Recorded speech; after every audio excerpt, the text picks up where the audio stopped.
Hi, I'm Phil. Welcome back to day 14 of the Christmas Vinyl Advent series.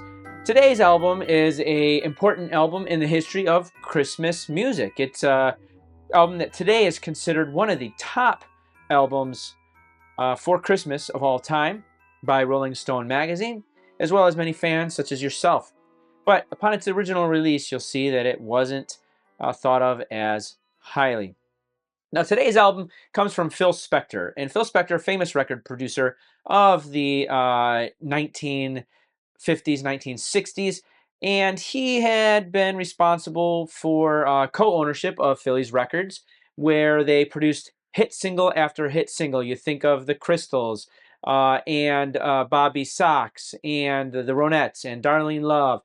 We have songs like "Da Do Ron Ron," and and then he kissed me, and the list goes on and on of hit singles from these artists. He also was known for creating something known as the Wall of Sound. Now, the Wall of Sound was when Spector took things that were simple arrangements, he layered them with modern orchestral sounds and the layering of the vocals, and created this wall, if you will, of sound, and really defined what would become known as pop music. Pop music today owes a lot to what Phil Spector did with the Wall of Sound. He also worked exclusively, and not exclusively, extensively with the Wrecking Crew.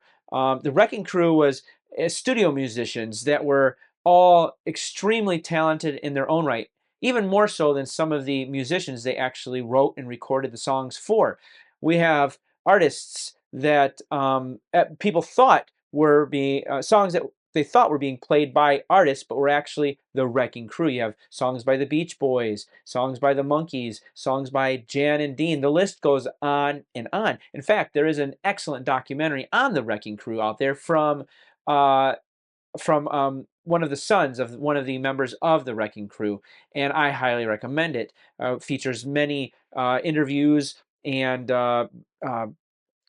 proper credit is given to the Wrecking Crew for all the mamas and the papas, for all the songs that they are truly responsible for, that we always thought was the result of someone else who was on the cover. The original Milli Vanilli, if you were. Now, when the album came out, it initially, as I mentioned, was a failure. And that happened for a couple of reasons. Main one was that it happened in November of '63, the same day as a very unfortunate passing of a president. That is when John F. Kennedy, the incident with John F. Kennedy happened that same very day that this album released. So you can understand how people did not pay attention to this album. Well, it wasn't soon it wasn't soon after that people started to pay attention to this, and it was actually in the '70s, almost 10 years later, when this really became a staple album. Because of the failure, that first pressing is really hard to come by. So if you're looking for the first pressing, good luck.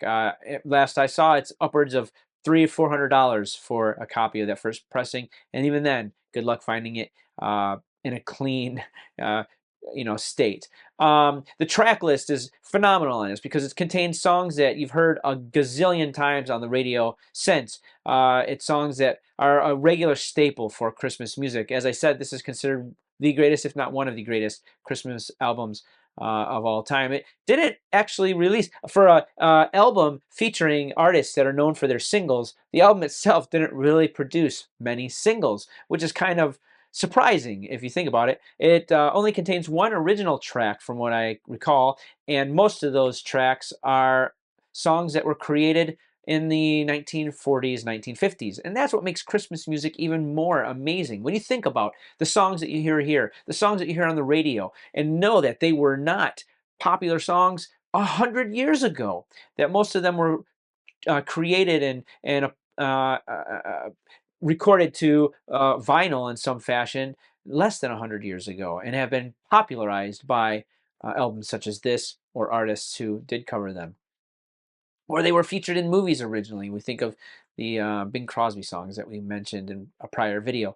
The best vinyl pressing of this is probably the one that I have, from what I've been able to gather, and I'll show you that in a minute. But the album stands the test of time, and people often mistakenly say, "Oh, it's got the songs from Home Alone on it," but no, those are different. It does have Home Alone, I think, has Peggy Lee in it, but not this album. This album, of course, is Phil Spector, A Christmas Gift for You, and it features those artists that I mentioned. You have Darlene Love, you have the Crystals, the Ronettes, Bob B. Sox. The songs that are on this are absolutely amazing songs, and that is White Christmas, Frosty the Snowman, The Bells of St. Mary's, Santa Claus is Coming to Town, Sleigh Ride, and Marshmallow World. I saw Mommy Kissing Santa Claus to start us off on side 2. Rudolph the Red-Nosed Reindeer. Interestingly, Rudolph the Red-Nosed Reindeer was created by a department store, Montgomery Ward's. Not sure if you were aware of that, but that's an interesting tale for another video, I suppose. Winter Wonderland, Parade of the Wooden Soldiers, Christmas Baby, Please Come Home. That is that ever popular track that was an original on this album. Here Comes Santa Claus and Silent Night. And Silent Night is interesting in that it features narration by Phil Spector. From what I've been able to gather, he recorded a really exhaustive, self-congratulatory track and was edited down to what appears here. But nonetheless, it's fitting on here, and it's really a welcome thing. Now, this is the Sundays version. Came out in, let's see if I recall the date here, 2009, and it was cut by Kevin Gray. So those of you who are fans of Kevin's work will appreciate the sound that he gave here. Now, you can see here on the rear the very cool essay and pictures and stuff that are on there. And the essay, I believe, is from Phil Spector himself. Yeah, it is. Also, this interestingly featured Sonny Bono and Leon Russell. So another really, there was another interview with Darlene Love some time ago where she talked about the recording of this, and she mentions that Leon Russell was playing so hard his fingers were bleeding and he was falling off of the chair because they just sat down and basically didn't get up for days until this whole album was recorded. Now the label is here. You can see it here. Very cool original style label there. Very cool.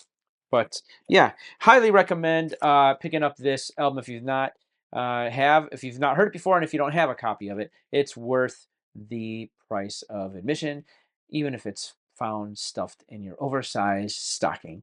Well, I appreciate you all tuning in. I appreciate your likes and subscribes, and I appreciate you watching more videos such as the ones that are about to pop up here.